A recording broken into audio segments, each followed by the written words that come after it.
Former New York Yankees captain Derek Jeter has gone from leading a team to running one. The new CEO of the Miami Marlins spoke to Jeff Glor about the criticism he's faced since taking over and how steroid users fit into the Hall of Fame. When did it first occur to you that you might want to own a team?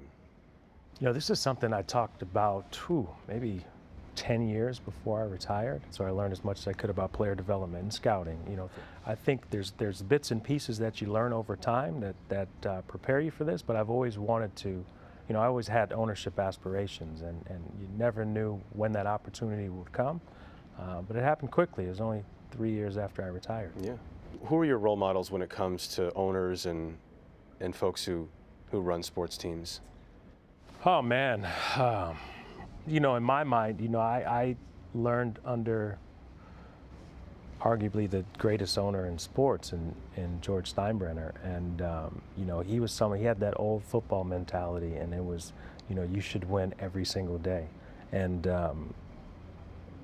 know, I have the same mindset. Every single time you take the field, you have an opportunity to win. And if you don't win a championship, then season's a failure.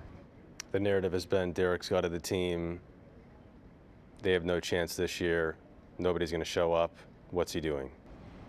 Is that it? I try not to pay much attention to it, but criticism is a part of it, right? I mean, you get criticized when you're a player as well. The difference is when you're a player, you can go on the field and your performance silence critics. Here you got to have some patience. You know, it's going to take some time. I mean, we have still yet to play any games, so I'm looking forward to when the season starts. Has the level of that criticism surprised you? I didn't have any preconceived notions going into it, right? I mean, I think I was pretty open and honest from our initial press conference when I said there's going to be decisions that we may make that are unpopular, right? But just understand that every decision we make is for the betterment of this organization. When you talk about a build, how long is that build? I don't put a time frame on it. You get in a lot of trouble when you put time frames on things. So, you know, I've said it before that the team we put on the field is going to be competitive, and they're going to be expected to go out there and play the game the right way, and more importantly, expected to go out there and win games. So it's hard for me to grasp the idea of patience because it's pretty black and white, right?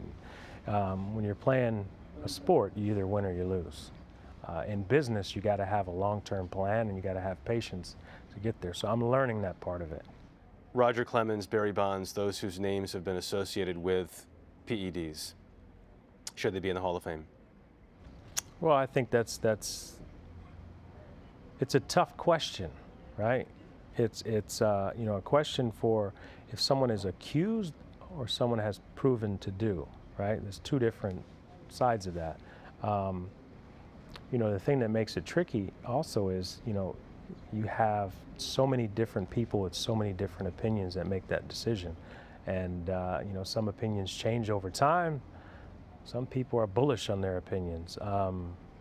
You're dancing around this. Well, yeah, I am. You know why? Because, you know, I've played with players. You know, you play with guys that you built relationships with over time, and you get close to them and you develop a bond, and people make mistakes. Not saying you can condone those mistakes. People do make mistakes, but you know, you're right. I mean, it is a tough question, and you know, I don't make those decisions.